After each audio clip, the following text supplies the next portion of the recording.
Baik, selamat siang dan selamat datang di NK Academy webinar ketiga. Webinar kali ini berjudul The $3 Million Well, Lesson Learned from Geothermal Drilling in Indonesia yang akan disampaikan oleh Bapak Ashadi, Magister Master Teknologi. Sebelumnya kami perkenalkan dulu host NK Academy webinar, yaitu Dr. Eng Yunus Daud, MSc. Berikut ini kami bacakan CV singkat Dr. Yunus Daud.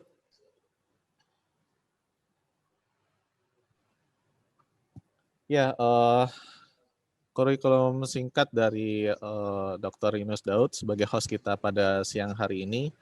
Beliau menempuh S1 di Geofisika Universitas Indonesia, kemudian master di Fisika Universitas Indonesia, kemudian juga menempuh postgraduate diploma di Geothermal Institute, mendapatkan gelar Diplom Geothermal Technology, Auckland, New Zealand.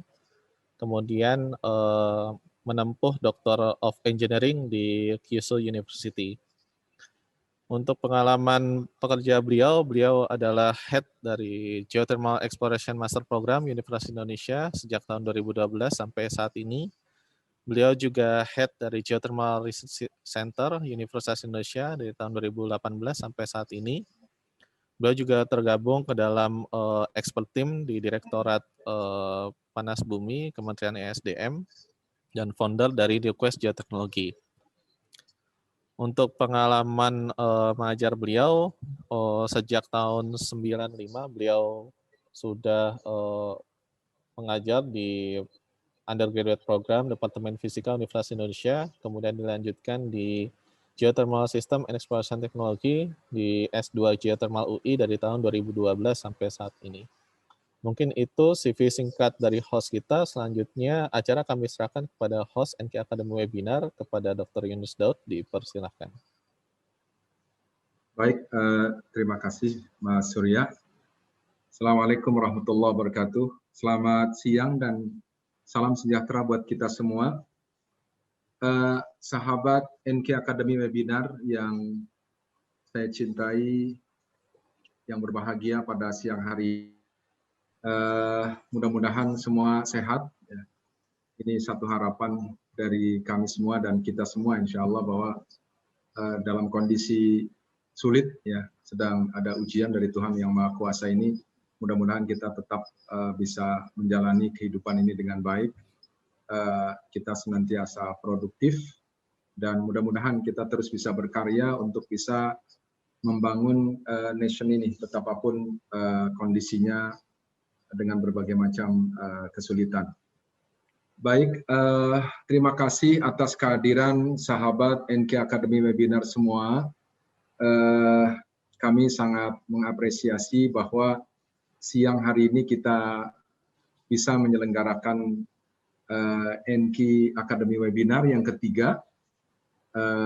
Sekedar untuk merefer kembali bahwa yang NK Academy Webinar yang pertama diisi oleh Oxten, kemudian yang webinar yang kedua diisi oleh saya sendiri, kemudian yang ketiga ini nanti diisi oleh Pak Ashadi, yang beliau merupakan pakar dari geothermal drilling. Baik, sahabat NK Academy yang berbahagia, drilling memang memegang peranan yang sangat penting dan strategis dalam pengembangan energi geothermal. Dan khususnya drilling di fase eksplorasi. Ini fase yang bikin deg-degan, ya, fase yang memang high risk gitu. Namun ini juga harus bisa dilalui dengan baik, dengan mulus, dan mudah-mudahan kesuksesan di dalam fase exploration drilling ini akan bisa meningkatkan kesuksesan di fase-fase berikutnya. Nah, high risk ini yang pertama related to technical risk, gitu ya. Kemudian juga financial risk. Ini yang terputus ya. Baik. Technical risk maupun financial risk ini perlu kita antisipasi dengan sangat baik. Oleh karena itu penguasaan teknologi eksplorasi dalam hal ini dari geology, geochemistry, geophysics, reservoir modeling, dan pada akhirnya adalah well targeting ini satu keharusan, dan negeri ini tentu harus banyak belajar bersama-sama, saling mensupport, saling menguatkan, sehingga betul-betul negeri ini kaya dengan ahli-ahli eksplorasi geothermal. Selain itu juga perlu penguasaan teknologi drilling, ya, secara technical maupun juga nantinya akan bisa membawa kepada financial. Dan ini sangat juga bergantung secara technical maupun juga secara manajerial. Nah, bagaimana mengelola drilling ini sehingga technically, managerially, financially ini bisa efisien dan seterusnya, ini saya kira merupakan tantangan, dan kita perlu belajar bersama-sama, saling sharing, saling terbuka, saling menginspirasi. Selain itu juga pengembangan lapangan geothermal ke depan juga sangat tergantung kepada keberhasilan drilling. Setelah fase eksplorasi, nanti ada fase pengembangan dan seterusnya. Ini pun juga drilling memegang peranan yang sangat penting. Ya. Nah, tantangannya adalah bagaimana kita bisa memiliki satu formula, ya, di mana kita dapat melakukan drilling inexpensive, ya, tentu dengan biaya yang low cost. Ini yang merupakan tantangan bersama, ya, PR bersama kita. Nah, karena itu bagaimana untuk bisa menjadikan drilling ini inexpensive, gitu, low cost. Nah, karena itu perlu ada sharing. Nah, ini yang hari ini kita coba untuk melakukan sharing bersama-sama, termasuk juga tentang keberhasilan dan ketidakberhasilan atau belum berhasilnya kita di dalam melakukan drilling. Kita sebagai nation, sebagai seluruh anak-anak bangsa, saling terbuka, saling sharing. Kalau kita misalnya sedang berjalan kemudian terpeleset, mungkin kita tunjukkan kepada orang yang di belakang kita bahwa di situ ada daerah yang licin dan seterusnya. Maka gagasan-gagasan seperti ini yang saya kira perlu kita bangun bersama-sama sehingga kita benar-benar bisa convergent, dan kita sebagai nation memiliki kemampuan dan kekuatan di bidang teknologi geothermal yang bisa memberikan manfaat baik nation Indonesia maupun juga nation-nation yang lain. Karena sangat dimungkinkan insya Allah bahwa dalam waktu dekat kita akan menjadi number one geothermal producers in the world. Dan ini kita perlu siapkan dengan baik, dari sisi teknologinya, SDM-nya, ya, manajemennya dan seterusnya, termasuk juga ini. Dan Enki Academy hadir dalam kerangka untuk membahas permasalahan-permasalahan yang strategis. Waktu yang 1 jam untuk nantinya sharing, saya kira sangat kurang dari cukup, gitu. Tetapi apa yang dibahas di sini adalah dalam kerangka untuk memberikan inspirasi-inspirasi. Ya, secara teknikal nanti kita akan menyelenggarakan kursus-kursus dan sebagainya, ya, yang lebih detail, lebih teknikal. Tetapi di Enki webinar ini kita memberikan satu inspirasi, memberikan garis-garis besar strategik, gitu. Ini yang saya kira Enki Academy tujukan untuk itu. Nah, pada siang hari ini kita akan mengundang, dan alhamdulillah sudah hadir. Terima kasih Pak Ashadi, pakar geothermal drilling di Indonesia. Saya teringat judul ini memang judul yang ada sedikit historicalnya. Mungkin yang tahun 80-an itu di SD, SMP mungkin, atau mungkin di SMA, dulu ada judul film The $6 Million Man, gitu. Jadi ada Bionic Man, gitu ya. Ini saya sangat terinspirasi, gitu. Manusia $6 juta, tapi kali ini ada manusia $3 juta, ya. Ini namanya Pak Ashadi ini. The $3 million man or dollar well, gitu ya. Nah, ini $3 million rand, a lesson learned from geothermal drilling in Indonesia. Terima kasih Pak Ashadi sudah menyempatkan hadir dan bersedia untuk sharing dengan sahabat NK Academy semuanya gitu. Nah, saya ingin membacakan CV beliau. Mohon dibantu. Jadi beliau ini ahli drilling. Nah, dari sisi background, beliau Bachelor of Technology in Electrical Engineering dari Faculty of Engineering Universitas Indonesia 2001 sampai 2005. Kemudian pada 2010 beliau melanjutkan di Master of Technology in Energy and Power Management di fakultas yang sama di Universitas Indonesia. Dan ini menarik, berangkat dari electrical engineering kemudian berkembang menjadi ahli drilling. Kemudian pengalamannya beliau menjadi saat ini ya drilling manager dari KS Orka Renewables Limited tahun 2020 sampai hari ini ya. Mudah-mudahan terus sampai ke depan.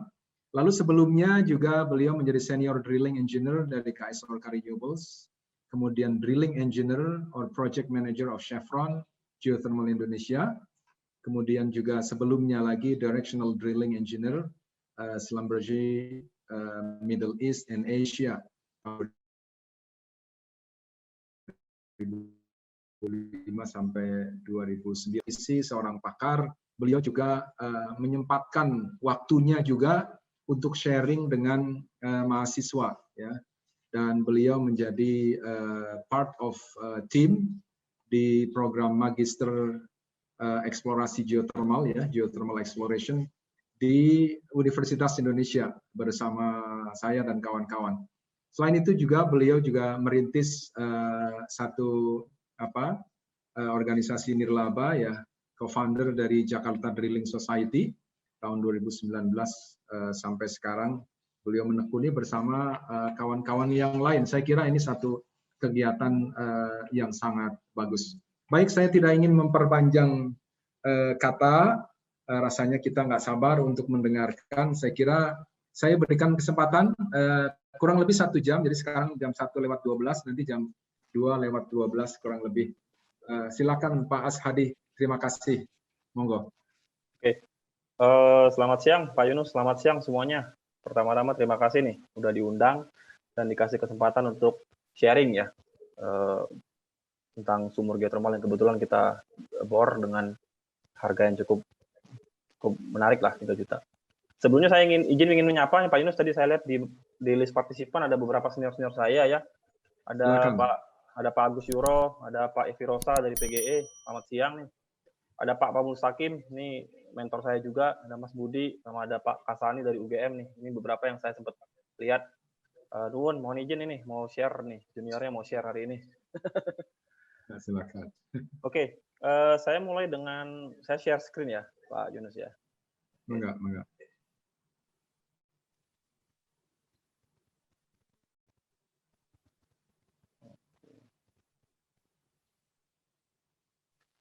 Oke ya, saya mulai dengan sedikit cerita pribadi sedikit. Jadi ceritanya, saya itu 2012 masuk ke Chevron Geothermal setelah dari Islam Bersih, setelah lulus dari S2. Nah, di situ saya memang beruntung ya. Chevron itu paling nggak ada 2 hal utama yang saya pelajarin. Yang pertama dari sisi prosesnya.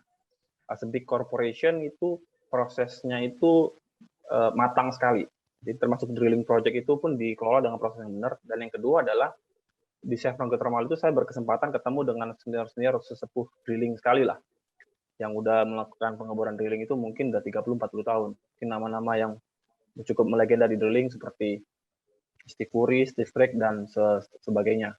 Jadi itu mungkin saya cukup banyak belajar di situ, di Chevron Geothermal. Dan prosesnya itu sangat dijunjung, proses di suatu korporasi yang besar. Nah, menariknya adalah tahun 2017, ketika saya masuk ke KS Orka, it's a totally different game gitu Pak Yunus. Jadi KS Orka ini kebetulan investment dari China dan Iceland. Sewaktu itu yang as a businessman yang mereka sangat ingin targetkan adalah bagaimana mengebor itu dengan cepat dan terutama murah. Nah, pressure-nya itu tinggi sekali untuk kita untuk terus-menerus mengebor dengan yang murah. Nah, yang saya petik adalah beruntungnya waktu itu sempat belajar di Chevron. Jadi syukur nih, bekalnya cukup dari sisi proses maupun teknis.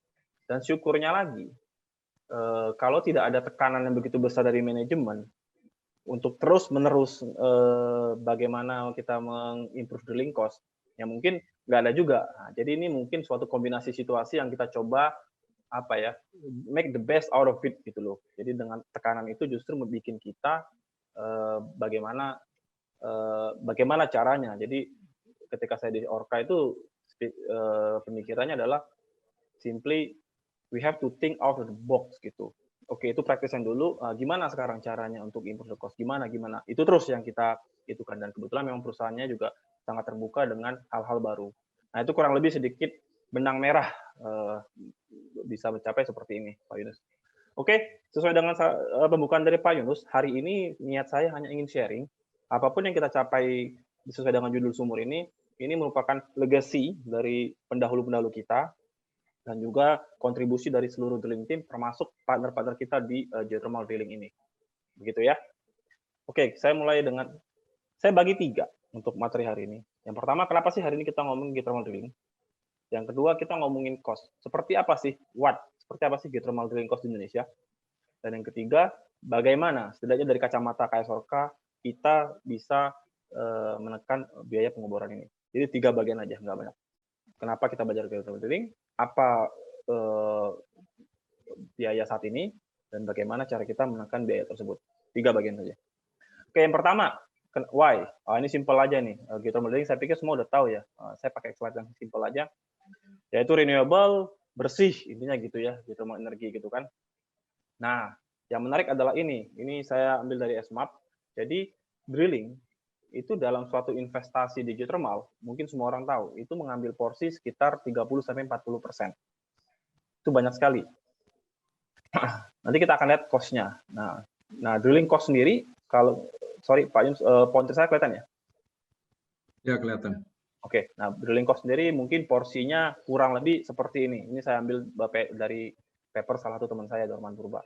Kurang lebih message di sini adalah drilling cost itu mengambil 30-40% dari total geothermal investment. Oke, nah ini yang menarik ini. Slide ini saya khususkan terutama untuk yang masih bingung apakah mau ke geothermal, terutama geothermal drilling atau tidak. Ini yang saya dengar dari target pemerintah ya. Jadi kita mencanangkan dari saat ini 2 giga, kita ingin mencapai 8 giga ke 2030 dalam 10 tahun. Nah, artinya apa? Setiap tahun itu kita harus deliver sekitar 500 atau 600 megawatt per tahun. Nah, saya coba utak-atik angkanya nih. Nah, asumsi setiap sumur itu menghasilkan 5 mega. Artinya setiap tahun kita butuh sekitar 120 sumur geothermal. Nah, hanya saja kan kita tahu nih, tidak semua itu sumur sukses, dan juga kita juga butuh sumur injeksi. Artinya dengan asumsi itu, setidaknya kita butuh mungkin 150 sampai 200 geothermal well per tahun. Oke, itu. Nah, berapa harga sumur geothermal? Saya asumsi aja rata-rata saat ini, itu $5 juta. Artinya, setiap tahun itu paling enggak $950 juta, atau 1 billion, $1 miliar, atau sekitar 15 triliun. Market size-nya, bisnis size-nya untuk geothermal. Untuk 10 tahun ke depan. Nah, saya sampaikan di sini adalah untuk menginformasikan ke teman-teman bahwa sebenarnya opportunity untuk teman-teman yang ingin masuk ke geothermal itu besar sekali. Karena kebayangkan, bisnis size-nya sebesar sekali. Dan yang kedua, kalau kita lihat, kita ada di fase ini. Fase di mana kita sekarang lagi mencanangkan rapid growth, pertumbuhan yang cepat. Artinya peluangnya itu ya makin besar sekali. Kalau dulu kita pertumbuhan seperti ini, setidaknya saat ini targetnya seperti ini, rapid growth, seperti itu. Ya, kurang lebih seperti itu ya. Nah, ini message-nya terutama untuk teman-teman yang masih ingin tahu seperti apa sih geothermal drilling opportunity. Oke ya. Nah, itu why-nya. Sekarang kita lihat nih, kita langsung masuk ke intinya, geothermal drilling cost. Oke, nah ini saya ambil dari papernya Mas Eko, BTKE, itu perihal drilling cost di Indonesia. Nah, mungkin highlight-nya adalah saat ini, tergantung kedalaman, well cost di Indonesia itu mungkin berkisar antara 4 sampai 10 juta dolar per sumur. Sekali lagi tergantung kedalaman. Tapi average rata-rata kedalaman sumur itu 2.000 sampai 3.000 meter. Nah, itu saat ini. Nah, ini kebetulan dari paper yang sama, 2018-2019 itu data harga sumurnya itu masih di sekitaran 7 juta dolar untuk saat ini. Memang ini harga rata-rata sumur geotermal dari Sabang sampai Merauke, dari Pulau Sumatera sampai ke Indonesia Timur. Jadi seperti itu. Oke, nah sekarang kita lihat dari sisi unit cost, karena kan sumur dalam tentu lebih mahal, sumur yang shallow, yang cetek tentu lebih murah. Nah, makanya kita juga sering lihat parameter satu lagi yaitu geothermal drilling unit cost. Nah, ini kita bisa lihat nih, geothermal drilling unit cost itu rata-rata masih di atas 2.000 dolar per meter. Itu kata kuncinya. Masih di atas 2.000 dolar per meter. Nanti kita akan lihat lebih lanjut lagi. Tapi itu saat ini. Jadi mungkin masih di kisaran 3.000, 4.000 dolar per meter. Jadi kalau kita pakai angka misalkan 3.000 dolar aja per meter untuk suatu sumur yang kedalamannya 2.000 meter, harganya kurang lebih 2.000 meter dikali 3.000 dolar per meter, kurang lebih sekitar 6 juta dolar. Nah, kurang lebih seperti itu kondisi geothermal well cost saat ini di Indonesia. Oke, kita lihat. Nah, ini yaitu tadi yang saya sampaikan ya. Jadi dari paper yang sama, jadi kurang lebih harga sumurnya 3.500 dolar per meter. Nah, Indonesia dalam dunia seperti apa? Ternyata again faktornya banyak, tapi kalau secara kita ambil datanya aja itu termasuk relatif masih cukup tinggi dari, secara internasional. Bisa dilihat datanya di samping. Nah, mungkin memang topik hari ini adalah kebetulan kemarin di campaign drilling kita tahun ini, kita berhasil bersama-sama itu menurunkan drilling cost. Kalau yang tadinya sekitar 3.000 dolar per meter, ini kebetulan di tahun ini kita sudah mengebor 3 sumur, dan kebetulan, Pak Yunus dan teman-teman, kebetulan salah satu sumurnya, yaitu T09, itu berhasil mencapai drilling unit cost yang paling murah, 1.400 dolar per meter. 1.400 dolar per meter. Nah, kita lihat lebih lanjut untuk yang sumur T09 ini. Nah, ini yang kita bor waktu itu, sumur T09. Kedalamannya total 2.100 meter, sumurnya big bore, dan waktu itu memang NPT-nya termasuk paling rendah relatif terhadap sumur-sumur yang lain, atau produktifnya paling tinggi. Nah, 1.400 dolar per meter, kurang lebih, jadi total cost-nya waktu itu 1.400 dikali 2.100, nah itulah waktu itu total cost-nya 2,9 juta. Makanya judul webinar hari ini kita sebut $3 million well dari total 4 juta yang kita anggarkan. Nah, grafik di bawah ini saya nggak akan go into details, tapi ini adalah tampilan daily cost kita. Memang selama dalam proses pengoboran kita selalu monitor dari daily cost kita.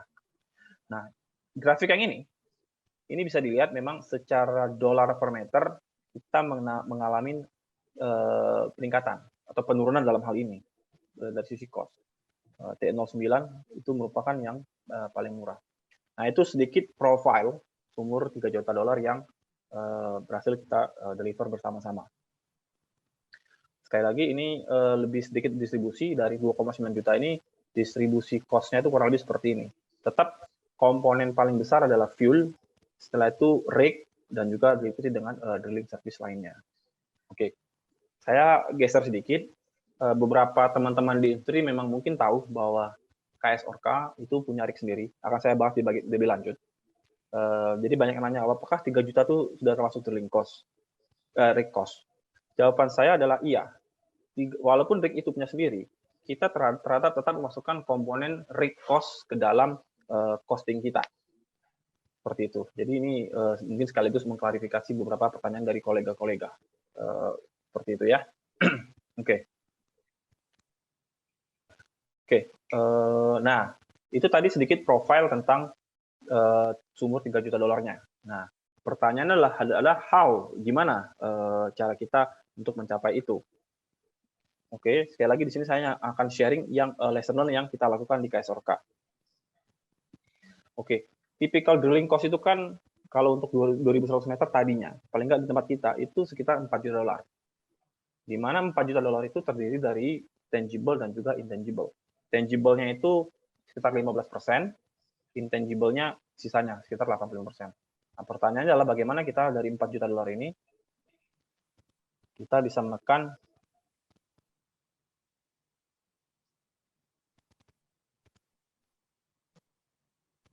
sehingga menjadi 3 juta dolar. Itu pertanyaannya kan. Nah, saya akan mulai memperkenalkan dengan well construction principle.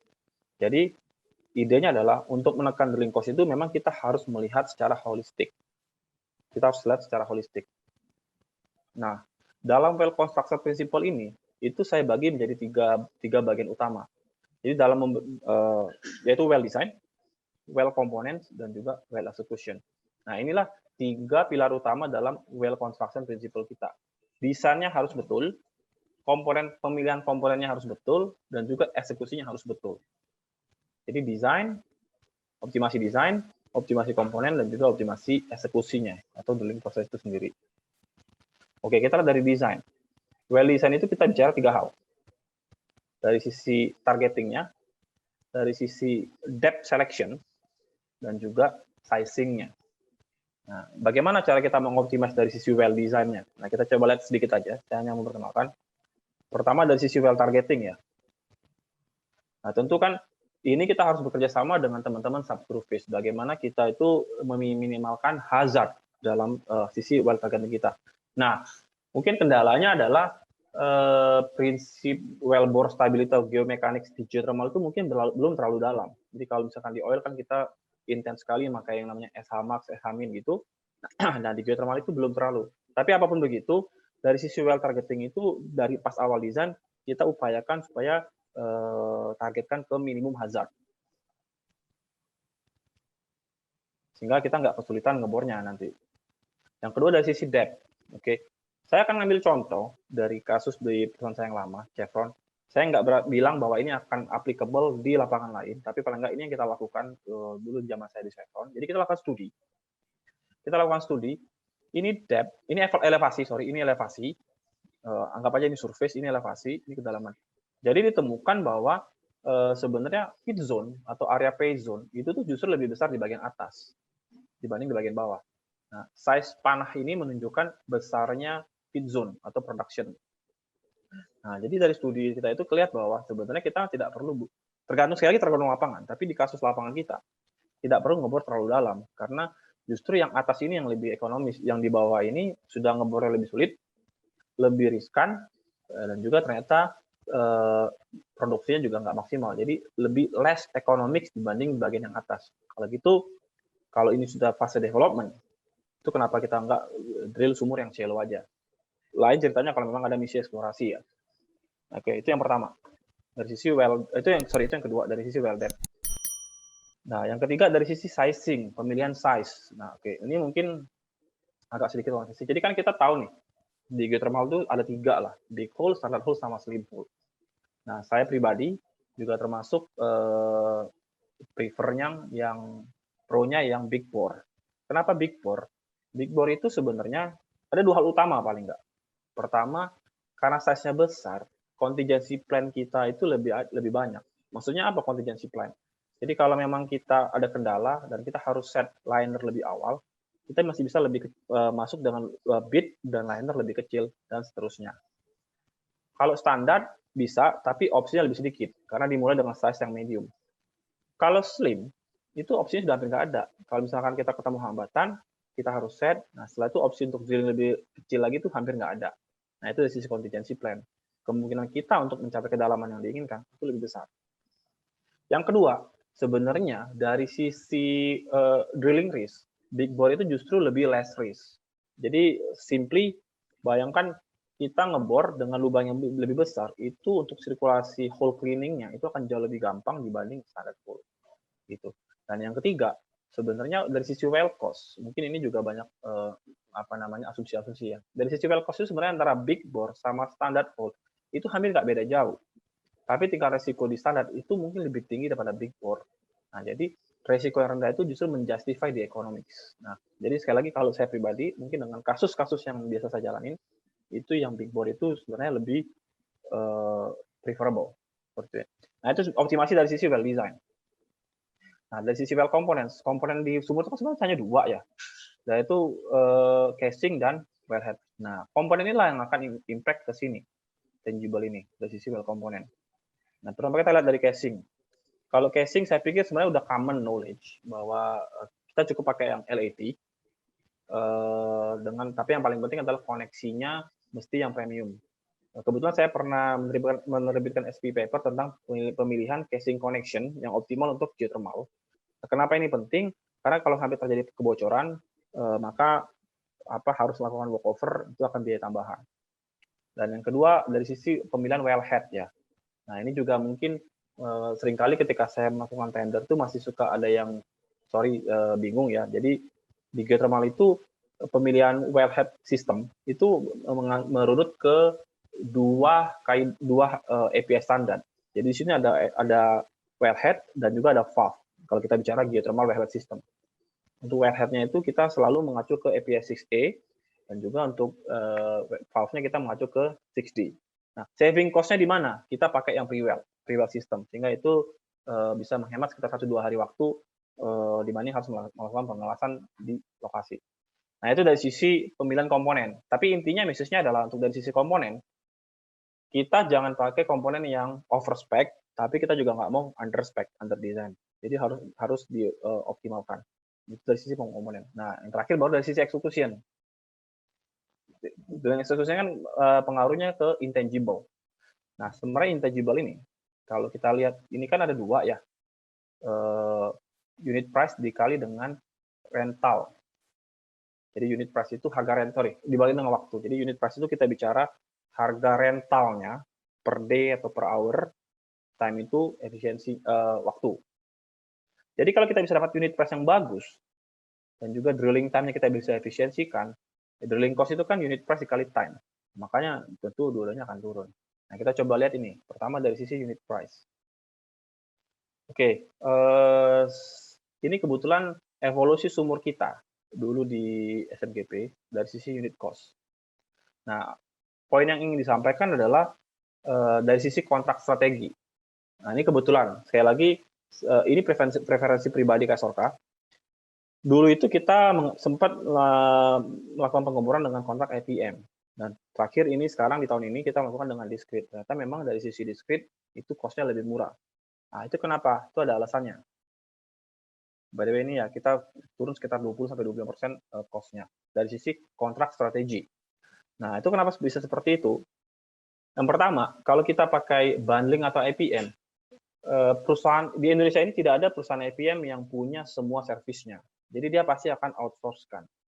Dengan dia outsource-kan itu, udah pasti the IPM company ini akan mengambil komisi tentu, handling fee, dan yang kedua akan ada yang namanya double tax. Jadi PPN over PPN. Jadi udah pasti secara kalkulasi sederhana udah pasti akan lebih mahal. Jadi itu kenapa kita akhirnya prefer balik dengan kontrak strategi yang pakai discrete. Yang kedua, dengan kita bisa discrete ini, kita bisa select the best service from each company. Jadi kan tidak ada suatu perusahaan yang semua servisnya itu number one. Jadi pasti ada perusahaan A, bagusnya di sini, perusahaan B, bagusnya di sini. Nah, kita bisa select, bisa ngambil the best out of the best from different company. Nah, jadi itu dari sisi kontrak strategi. Nah, saya tambahkan sedikit. Ini statistik drilling di SMGP. Jadi kita melakukan drilling di SMGP dari 2016 sampai sekarang. Oke. Sudah kita ngebor 29 sumur. Nah, beruntungnya kita udah pernah mencoba semua jenis kontrak. Jadi yang pertama itu kita udah mencoba dengan bundling kontrak.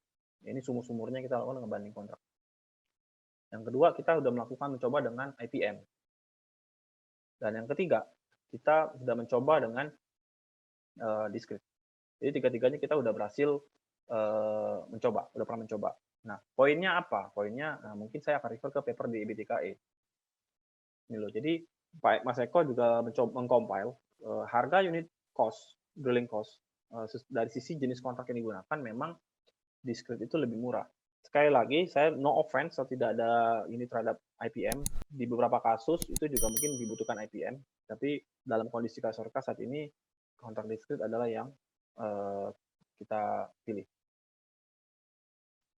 Nah, Rick, ini jadi mungkin beberapa teman-teman khususnya di Drilling udah tahu bahwa Kasorka tuh membeli rig sendiri. Sempat jadi timbul pertanyaan juga, kok kenapa? Jadi sebenarnya beli rig itu juga ekonomisnya jelas. Yang pertama, dengan kita beli rig sendiri, kita nggak usah di-mob. Jadi biasanya kalau kita melakukan drilling itu kan kita harus mob rig-nya, setelah itu kita harus di-mob. Nah, beruntungnya, Kasorka juga punya long term drilling plan. Jadi pertama, kalau rig ini selesai, kita tinggal stack di lokasi kita, dan yang kedua, most likely rig ini akan dipakai terus untuk drilling. Tapi di sini kita udah avoid demobilization cost. Kita menghindari demobilization cost. Yang kedua, setelah kita hitung-hitung, itu di kasus kita paling enggak, itu ternyata break even rate itu cukup cepat. Tapi sekali lagi ini tergantung harga beli rig-nya ya. Kita hitung dari kasus kita itu 2 tahun itu bisa balik modal. Oke. Dan yang ketiga, karena rig-nya punya sendiri, kita itu motivasi kita untuk terus-menerus improve kondisi rig-nya itu ada. Jadi kita tambahkan beberapa alat-alat inilah untuk menambah efisiensinya. Kalau lain halnya kalau misalkan rig-nya punya kontraktor, operator kadang-kadang suka bingung yang mau invest siapa nih, si rig company-nya atau si kliennya. Nanti kalau sekarang rig-nya punya klien, makanya simply ya udah kita akan improve terus. Itu kurang lebih seperti itu. Nah, dari sisi time, tadi saya sampaikan di awal, Kasorka ini termasuk yang sangat terbuka terhadap new teknologi dan berani mencoba hal baru. Nah, saya tampilkan di motor ini adalah saya akan kasih quick example aja hal-hal apa aja yang kita lakukan untuk mengimprove dari sisi time. Contoh, saya tampilkan di sini adalah namanya mat motor atau drilling mat motor. Kadang-kadang di reservoir section itu ketika kita drill production section, itu kan termasuk yang paling berbahaya. Nah, seringkali karena khawatir dengan adanya loss in hole cost, maka banyak kan tidak pakai motor. Nah, kalau kita berbeda, kita selalu dalam section apapun kita pakai motor. Karena motor itu memang ada risiko loss in hole, atau kalau hilang harus bayar, tapi dengan adanya motor itu kecepatan drillingnya itu mungkin bisa naik hampir 1,5 sampai 2 kali lipat. Nah, jadi kita selalu pakai mat motor.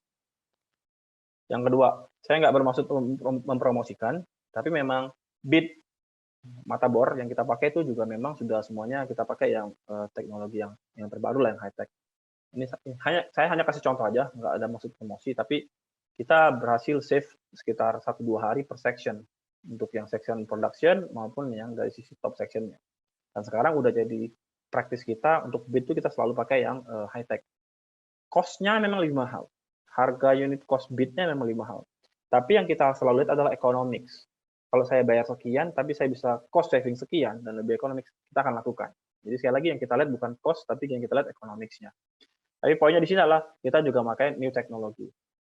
Terus dari sisi mat juga semua chemical tambahan yang memang sekiranya diperlukan ya kita berani coba gitu. Tentu dengan perhitungan dan juga uji coba sebelumnya, uji lab test. Ini hanya kasih contoh aja, casing kita pakai yang quick connection, sedikit lebih mahal tapi sekali lagi kata kuncinya adalah economics. Masangnya lebih cepat, akan save rig time, pada akhirnya itu akan membawa cost benefit buat Kasorka gitu. Jadi di sini bisa lihat ini ada cost saving-nya. Yang tadi saya sampaikan di awal, kita lakukan pre-welded untuk kita punya wellhead, jadi itu save 1 sampai 1,5 hari gitu. Nah, jadi hal-hal kecil ini yang kalau dikumpul-kumpulkan jadi bisa save the time, pada akhirnya save the cost gitu. Nah, yang terakhir adalah jadi kalau kita ingin improve suatu drilling cost, kita nggak bisa hanya ngeliat dari sisi operation atau well execution. Jadi harus holistik dan harus dari awal. Desainnya harus dioptimalkan, pemilihan komponennya harus betul, juga nanti baru eksekusinya. Jadi itu 3 pilar dalam well construction principle. Nah, terakhir, bagaimana sih untuk melakukan hal ini semua? Apa sih yang kita butuhkan? Nah, paling nggak tuh yang kita butuhkan agar dapat melakukan ini semua, itu ada beberapa hal, tapi ada 4 yang utama. Apa sih yang kita butuhkan? Yang pertama itu drilling team. Tentu kita butuh drilling team yang experience. Nah, mungkin yang sedikit berbeda adalah, ini saya sampaikan drilling stakeholder, masuk di sini BTKE, dari teman-teman sivil, departemen, seluruh stakeholder. Yang ketiga, drilling prosedur, Dan yang keempat, kita butuh drilling database. Nah, saya akan coba perkenalkan sedikit empat-empatnya. Ya, drilling team. Sebelah kiri saya ini kan contoh drilling team yang ideal, termasuk yang zaman saya dulu di Chevron. Kebetulan di KS Orca karena kebetulan di KS Orca tim kita sangat lean, sangat slim. Jadi bisa dilihat struktur kita di KS Orca itu slim sekali. Jadi tim kita kecil sekali ya. Jadi hanya ada dua engineer, satu drilling manager dan drilling supervisor di lapangan. Oke. Memang ini lean, cuman saya coba again dalam segala situasi kita make the best out of everything. Kelebihannya adalah decision making itu cepat. Dan yang kedua adalah karena timnya kecil, tim yang sama itu yang membuat kontrak, menjalankan plan, dan juga mengeksekusi. Jadi cost awareness-nya itu tinggi sekali. Jadi itu paling enggak benefit dari slim drilling team. Memang ada cons-nya. Satu orang punya role yang berbeda yang banyak, dan juga mungkin kadang-kadang overloaded atau exhausted. Tapi itu benefitnya. Decision yang diambil itu karena timnya kecil, everybody is making a data-driven decisions. Dan making decision-nya juga cepat. Itu kurang lebih benefitnya. Stakeholder ya, di sini saya juga harus recognize. Jadi dari support dari EBTKE sejauh ini juga sangat baik ke kita untuk tajak dan segala halnya. Nah, drilling prosedur. Nah, di sini seperti saya sampaikan di awal, memang semua achieve ini adalah bagian legacy dari pendahulu-pendahulu kita. SOP yang kita pakai di KS Orca nih, harus diakuin itu merupakan warisan dari SOP zaman dari senior-senior kita di Chevron dulu. Nah, itu legacy itu yang terus-menerus kita improve. Kita develop menjadi SOP di KS Orca.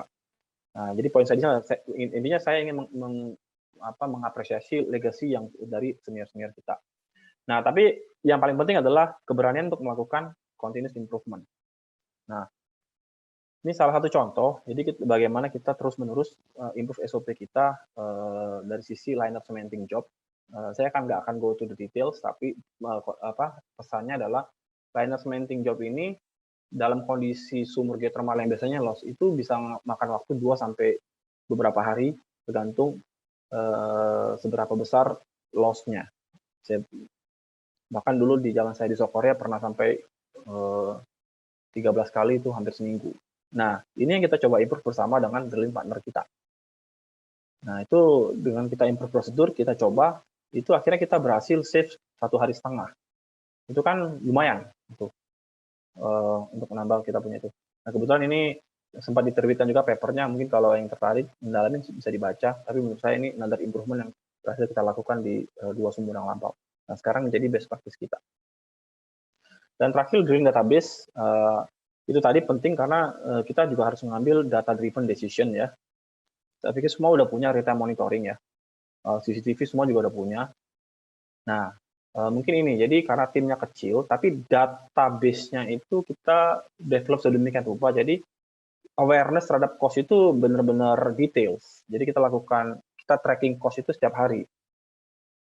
Jadi mungkin kalau ada opportunity untuk melakukan cost itu bisa kita lakukan in a daily basis. Jadi bukan setelah sumur baru kita review untuk depan, enggak, kita lakukan secara real time karena cost-nya visible secara setiap hari bisa kita lihat.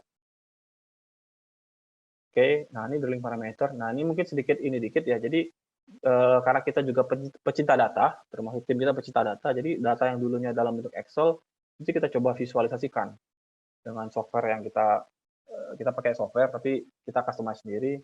Itu tampilannya kita bikin sedemikian rupa sehingga gampang untuk kita melihat. Ini salah satu contohnya aja, tampilnya 2D dan akhirnya terakhir kita berhasil bentuk dalam 3D gitu. Jadi untuk memvisualisasi itu gampang sekali. Nah, itu jadi contohnya. Jadi selain 3 pilar well construction tadi, yang kita butuhkan adalah ya drilling team itu termasuk drilling partner ya. Kita juga butuh partner-partner yang kompeten. Maksud saya drilling service.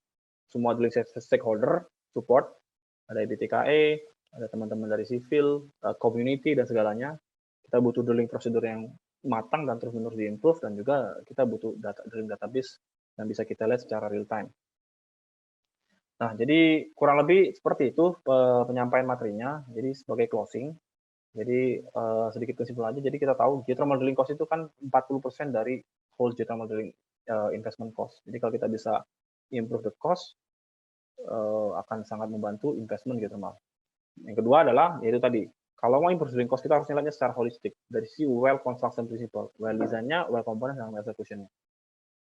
Yang ketiga, ini pengalaman saya pribadi. Jadi saya pribadi mengcombine yang tadi proses desain yang zaman saya belajar di Chevron itu dengan kita harus berani think out of the box. Bagaimana kita harus berani terus-menerus asking the right question to ourselves gitu. Bagaimana cara kita untuk improve this? Bagaimana cara kita untuk menekan cost lagi? Kita harus berani push the limit.